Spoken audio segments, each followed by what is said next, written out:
Prevention is better than cure. परहेज इलाज से अच्छा होता है। ये सेइंग एस्ट्रोलॉजी में किस तरह सार्थक सिद्ध होती है, आज इसके ऊपर ही ये विषय हमने रखा है कि जन्मपत्री हॉरोस्कोप के विभिन्न घरों में ग्रह जब बैठते हैं तो उन घरों से संबंधित क्या सावधानियां होती है, आज यही विषय है।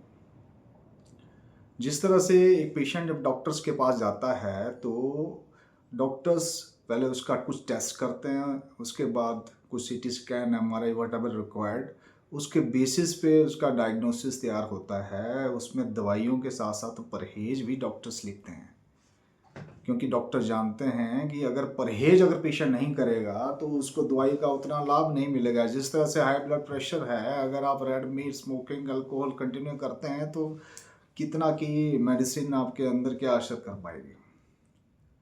उसी तरह से एस्ट्रोलॉजी में जो परहेज है वो इलाज के इक्विवेलेंट ही इंसान को करने होते हैं और उतना ही रिजल्ट देते हैं। बहुत सारी जो दुर्घटनाएं हैं, बहुत सारे जो लॉसेस है, वो जो है वो बच जाते हैं परहेज के बेसिस पे ऊपर। आज हम बात करते हैं कि प्लैनेट्स डिफरेंट हाउसेस में बैठते हैं तो क्या सावधानियां वहाँ जरूरी है। तो सबसे पहले चंद्रमा के ऊपर बात करते हैं। तो चंद्रमा अगर छठे, सातवें और आठवें और 10वें घर में अगर जन्म पत्री में बैठे हो तो रात के समय दूध नहीं पीना चाहिए। बृहस्पति अगर जन्म पत्री के 7वें घर में, 10वें घर में है तो कार्यस्थल में आपको चुस्ती, चालाकी, डिप्लोमेसी यानी कि ज़्यादा दयालुता ना दिखाएं, प्रोफेशनली होकर ही काम करें। अगर आप रीज़न पूछेंगे तो ये विषय बहुत लंबा हो जाएगा। 7837050767 ये मेरा नंबर है। किसी पर्टिकुलर विषय पर आपको क्वेरीज है तो आप डिटेल में बात कर लें। आज सिर्फ जो 9 ग्रह है उनके विभिन्न घरों में बैठने से क्या क्या सावधानियां हमें बताई गई है उसके ऊपर ही चर्चा की जाएगी।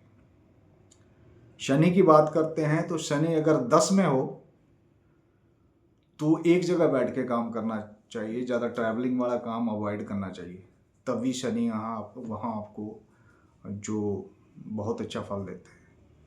शनि अगर अष्टम में हो तो धर्मशाला इत्यादि में धर्मशाला बनाने में किसी तरह का आप अनुदान ना करें, उसका आपको नुकसान हो सकता है। शनि अगर 9th हाउस में है तो 3 घर का योग बनाता है, लेकिन तीसरा घर अपने नाम पे नहीं बनाना चाहिए, या अगर बनाना पड़े तो अपनी उम्र के अंतिम चरण में तीसरा घर बनाएं। शनि अगर तीसरे घर में है, कामकाज से संबंधित दिक्कत आ रही है तो 3 कुत्तों की सेवा बहुत जरूरी बताई गई है। इससे शनि जो है बहुत अच्छा फल देते हैं। चंद्रमा अगर चौथे घर में है तो खर्च करने से कभी परहेज नहीं करना चाहिए, क्योंकि जितना खर्च करेंगे उतना ही फायदा बताया गया है। 4th हाउस जो है कुंडली का बहता हुआ पानी बोला गया है, तो जितना खर्च करेंगे उतना ही फायदा होता है। बुध अगर जन्म कुंडली में छठे घर में बैठे हैं तो उत्तर दिशा में कभी शादी नहीं करनी चाहिए। अपनी बेटी की उत्तर दिशा में कभी शादी ना कराएं। बुध अगर जन्म पत्री में चौथे घर में है तो राजयोग कारक है, लेकिन अगर आप अपनी माता से झगड़ा करते हैं तो ये राजयोग फल नहीं देता, इसलिए माता से संबंध मधुर रखें। मंगल अगर आपके दूसरे घर में है तो भाई बंधुओं से बिल्कुल झगड़ा, विवाद बिल्कुल ना करें, ये मंगल आपके लिए बहुत खतरनाक सिद्ध होता है। इसी तरह से बुध अगर 9वें घर में है तो राख और विभूति इसका तिलक कभी ना लगाएं, ना घर में लाएं, अन्यथा पिता से संबंधित ये दिक्कतें पिता के स्वास्थ्य को बहुत खराब तरीके से प्रभावित करता है। शनि अगर जन्म पत्री में 4th हाउस में बैठा हुआ है तो नई गाड़ी लेने में परहेज करना चाहिए। सेकंड हैंड कार ले लें या 2 महीने पुरानी कार ले लें, लेकिन नई कार नहीं लें। नहीं तो माता के सुखों में कमी वाहन की दुर्घटना का योग भी बनाता है। ये जो सावधानियां हैं, कुछ एक ने ऑलरेडी ली हुई है कारें, शनि फोर्थ हाउस में जिनका बैठा हुआ था, उन्होंने उनको इसका नुकसान भी झेलना पड़ा।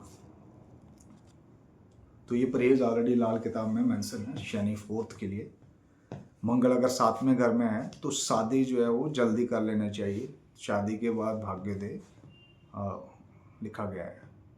मंगल अगर 8वें घर में है तो जोखिम भरे काम अवॉइड करने चाहिए। चौथे भाव में मंगल हो तो बकरी नहीं पालनी चाहिए, क्योंकि बकरी बुध से संबंधित है। तो मंगल और बुध आपस में शत्रु प्लैनेट है। फोर्थ हाउस में शत्रुता, तो घर की सुख शांति, वाहन के सुख, प्रॉपर्टी के सुख, इसमें दिक्कत आ जाती है। मंगल अगर 9th हाउस में हो तो भाभी से लड़ाई कभी नहीं करनी चाहिए, उल्टा भाभी की सेवा करें, आपके महल खड़े हो सकते हैं। बृहस्पति अगर आपके 9th हाउस में है तो घर के अंदर जो पीतल के बर्तन है वो कभी नहीं बेचने चाहिए। घर का सोना कभी भी गिरवी नहीं रखें। इसी तरह से शुक्र अगर फर्स्ट हाउस में है तो पर स्त्री से परहेज करें। सेकंड हाउस में शुक्र है तो सोने का कारोबार नहीं करना चाहिए। थर्ड हाउस में शुक्र है तो extra marital affair strictly prohibited, otherwise your own children will not respect you. शुक्र अगर फोर्थ हाउस में हो तो अपनी पत्नी को उसके असली नाम से ना पुकारे, कोई दूसरे नाम से पुकारे। शादी के 8 महीने के अंदर अंदर दोबारा फेरे लें। शुक्र अगर 5th हाउस में है तो माता पिता की मर्जी से ही शादी करें। 6th हाउस में शुक्र है तो धर्मपत्नी को कहे कि नंगे पांव ना चलें। इसी तरह 8th हाउस में अगर शुक्र है तो कभी भी धर्मपत्नी अगर गुस्सा करे तो बुरा ना माने, उसकी बातों का कभी भी बुरा ना माने। शुक्र अगर 9th हाउस में है तो चांदी की चूड़ियां लाल मीणा लगाकर ये जरूर धर्मपत्नी को पहनाए।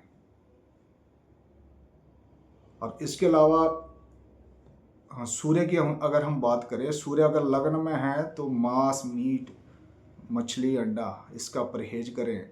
सूर्य 11 में भी है तो रोटी और बोटी साथ ना खाएं, किसी का जूठा ना खाएं। सूर्य अगर 11 में है विपरीत फल मिलता है।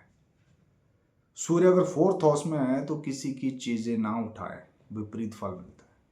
सूर्य अगर 9th हाउस में है तो पिता से विवाद से बचें। सूर्य अगर 10th हाउस में है तो सिर के ऊपर दुपट्टा, सफ़ेद दुपट्टा लगाकर या सफ़ेद कैप लगा के धूप में निकलें, अन्यथा आपके सर के बाल झड़ सकते हैं, जल्दी झड़ सकते हैं। राहु की बात करें, राहु अगर 1st हाउस में है तो घर के अंदर किसी तरह का हथियार ना रखें और ससुराल से किसी तरह का बिजली का उपकरण गिफ्ट में ना लें। अगर कोई दे ही दे तो उसकी एवज में थोड़े से पैसे मंदिर में रख दें। 3rd हाउस में राहु है तो जुआ सट्टा कभी ना खेलें, उसमें आपको नुकसान होगा। हाथी दांत की चीज़ें घर के अंदर नहीं रखनी चाहिए। राहु अगर 4th हाउस में है तो घर की छत रिपेयर ना करें। अगर रिपेयर करना पड़े तो छत के ऊपर अगर पुराना अगर मटेरियल, बिल्डिंग मटेरियल पड़ा हुआ है तो उसका इस्तेमाल जरूर करें। राहु अगर 5 में हो तो घर में कोयला एकत्रित कभी ना करें। शौचालय और सीढ़ियाँ हमेशा साफ रखें। राहु अगर 7 में है तो घर में कुत्ता कभी ना पाले। राहु अगर 8th हाउस में है तो बिजली विभाग में नौकरी कभी ना करें। और साउथ फेसिंग जो मकान होते हैं वो राहु 8 वाले के लिए प्रोहिबिटेड है। घर के आसपास भट्टी और आग वाली जगह ये भी प्रोहिबिटेड है, ये भी नहीं होनी चाहिए। अगर केतु की हम बात करते हैं तो केतु अगर 1st हाउस में है तो थोड़ा सा डिटैच आप समाज से रहेंगे। इसको नेचुरल ले, इसको किसी तरह से डिप्रेशन या तनाव से ना जोड़ें। ये केतु 1st हाउस का प्रभाव होता है। राहु अगर 10th हाउस में है तो पीपल का पेड़ ना काटे। राहु अगर 11 में हो तो झूठी गवाही कभी ना दे। इसी तरह से राहु अगर 12 में है तो ये हॉस्पिटल का बहाव है, और राहु जो है कारक है, यहाँ के हॉस्पिटल के कारक भी राहु है। तो जन्मदिन के अगले दिन, एक दिनों के अंदर हॉस्पिटल का चक्कर जरूर लगाएं। वहाँ 10 रुपये का पैरासीटामोल का पत्ता ले लें, चाय पी के आना, ठीक है। तो ये हॉस्पिटल के जो दूसरे चक्करों से आप बच सकते हैं। राहु अगर 12 में हो, अगर रात की नींद डिस्टर्ब हो रही हो तो अपने पिल्लो को रेड कलर का कवर रखें, या पिल्लो के नीचे रेड कलर के रुमाल में सौंफ रख के सोए। तो इससे ही आपकी जो नींद से रिलेटेड जो परेशानी आ रही है वो ठीक हो जाएगी। केतु अगर फर्स्ट हाउस में है तो कुत्तों को कभी ना भगाएं। थर्ड हाउस में केतु है तो भाई बहनों से छोटा सा विवाद कब बड़ा हो जाता है पता नहीं चलता, इसलिए परहेज करें। 12वें घर में अगर केतु है तो निसंतान व्यक्ति से कभी भी जमीन ना खरीदे। सेकंड हाउस में केतु है तो वाणी भाव में है तो डिटैचमेंट कारक जो बातें हैं वो ना बोलें, गाली गलौज ना करें, बहुत नेगेटिव इम्पैक्ट पड़ेगा। परिवार और समाज दोनों में ही इसका बहुत गलत प्रभाव पड़ेगा। केतु अगर फिफ्थ हाउस में है तो झूठा वादा कभी ना करें। ये कुछ विशेष परहेज है जो लाल किताब में मेंशन है। इसमें कोशिश की मैंने कि सारे 9 ग्रह इसमें कवर हो जाएं। ऐसे बहुत सारे लॉ हैं जो हर एक ग्रह के लिए हर एक घर में अलग से लिखे गए हैं। ये सिंगल प्लैनेट प्लेसमेंट के ऊपर है। अगर एक प्लैनेट के साथ दूसरा प्लैनेट कोई बैठ जाता है, तीसरा प्लैनेट कोई बैठ जाता है, तो इसका प्रभाव जो है वो चेंज हो जाता है, अलग हो जाता है। वो दूसरे ग्रह की प्रकृति को मिला के प्रेडिक्शंस बदल जाती है। लेकिन मुख्यतः ये जो मैंने बातें कही ये होती है। ये परहेज जो है अगर जिनकी पत्री में ही है और उन्होंने नहीं किए तो हम उनसे पूछ सकते हैं कि ये घटनाएं उनके साथ घटी या ना घटी। तो ये कोशिश थी छोटी सी। आगे दोबारा कोई और इसमें नए लॉस के ऊपर मैं भविष्य में और वीडियो बना के आपके साथ शेयर करूँगा। नमस्कार।